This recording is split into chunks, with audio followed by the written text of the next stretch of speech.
Hello નમસ્કાર મિત્રો, દરેકનું હાર્દિક સ્વાગત છે મિત્રો. ધોરણ 11 વિષય કોમ્પ્યુટર પાઠ નંબર 12 ફોર્મ અને અહેવાલ સંપૂર્ણ સોલ્યુશન જોતા પહેલા ચેનલમાં નવા છો તો ફટાફટ ચેનલને સબસ્ક્રાઇબ કરી તમારા મિત્રોને પણ શેર કરી દેશો. અહીં તમને તમામ વિષયના સૌથી સોલ્યુશન સાથે મળી રહેશે. ચાલો શરૂ કરીએ મિત્રો. પ્રશ્ન નંબર 7 હેતુલક્ષી પ્રશ્નો, જેમાં વિકલ્પ નંબર 1 કયા મુખ્ય ઉદ્દેશ સાથે ફોર્મ તૈયાર કરવામાં આવે છે? ઓપ્શન બી વિગતો દાખલ કરવા માટે.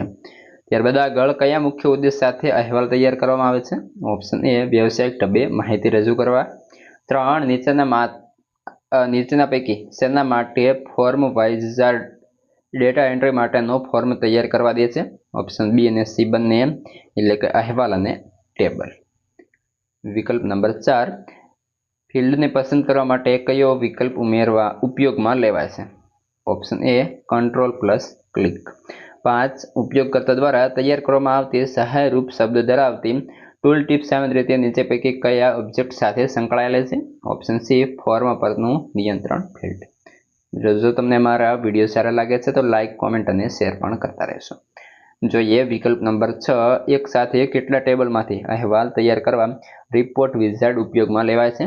Option A 1. આ હતા સંપૂર્ણ MCQ.